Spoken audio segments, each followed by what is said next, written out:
शेख हसीना की मेजबानी पर बांग्लादेश को ऐतराज। खालिदा जिया की पार्टी ने भारत को दी धमकी। भारी हिंसा और तनाव के बीच गुरुवार शाम को बांग्लादेश में नोबेल शांति पुरस्कार विजेता अर्थशास्त्री मोहम्मद यूनुस ने बांग्लादेश की अंतरिम सरकार के प्रमुख के रूप में शपथ ली। उन्हें राष्ट्रपति मोहम्मद शहाबुद्दीन ने शपथ दिलाई। शपथ के साथ यूनुस ने कहा कि मैं संविधान की रक्षा करूंगा, उसका समर्थन करूंगा और उसका संरक्षण करूंगा।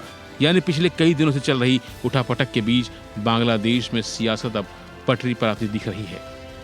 वहीं इसके पहले बांग्लादेश में छात्र आंदोलन को लेकर फैली अशांति के बीच शेख हसीना प्रधानमंत्री के पद से इस्तीफा देकर भारत चली आईं और फिलहाल यहीं पर हैं। इसे लेकर उनके कट्टर प्रतिद्वंदी और बांग्लादेश की पूर्व प्रधानमंत्री खालिदा जिया की party Bangladesh nationalist party Bharat पर भड़क गई है। पार्टी ने कहा कि अगर भारत शेख हसीना की मदद करेगा तो उसे सहयोग जारी रखना मुश्किल हो जाएगा। बीएनपी के वरिष्ठ नेता और मंत्री रह चुके गेश्वर राय ने एक अखबार को दिए गए इंटरव्यू में कहा कि उनकी पार्टी भारत और बांग्लादेश के बीच पारस्परिक सहयोग का समर्थन करती है, लेकिन अगर आप हमारे दुश्मन की मदद करेंगे तो हमारे लिए पारस्परिक सहयोग को जारी रखना मुश्किल हो जाएगा। उन्होंने यह भी आरोप लगाया कि भारत ने शेख हसीना की सत्ता में दोबारा वापसी का समर्थन किया था। गेश्वर राय ने कहा कि शेख हसीना को भारत ढो रहा है। भारत और बांग्लादेश के लोगों को एक दूसरे से कोई दिक्कत नहीं है, लेकिन क्या भारत को पूरे देश की जगह एक पार्टी को बढ़ावा देना चाहिए? शेख हसीना फिलहाल भारत में रह रही हैं, लेकिन वो कहां जाएंगी इसे लेकर असमंजस बरकरार है। अब यह स्पष्ट नहीं है कि वो भारत में ही रहेंगी या किसी दूसरे देश में शरण लेंगी या फिर बांग्लादेश वापस लौट जाएंगी। इस बीच उनके बेटे साजिब वाजेद ने हाल ही में कहा था कि बांग्लादेश में लोकतंत्र की बहाली होते ही उनकी मां वापस लौट जाएंगी। बांग्लादेश से भागने के बाद शेख हसीना का कोई बयान सामने नहीं आया है। हालांकि उनके बेटे साजिब वाजेद लगातार मीडिया से बात कर रहे हैं।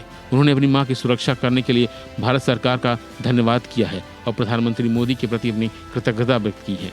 वहीं दूसरी तरफ मोहम्मद यूनुस ने बंगाल की अंतरिम सरकार का मुखिया चुने जाने पर पीएम मोदी ने उन्हें बधाई दी है। साथ ही प्रधानमंत्री ने बांग्लादेश में हिंदू और सभी नागरिकों की सुरक्षा सुनिश्चित करने की भी मांग की है। पीएम मोदी ने सोशल मीडिया साइट एक्स पर एक पोस्ट लिखा, प्रोफेसर मोहम्मद यूनुस को उनकी नई जिम्मेदारी संभालने के लिए मेरी शुभकामनाएं।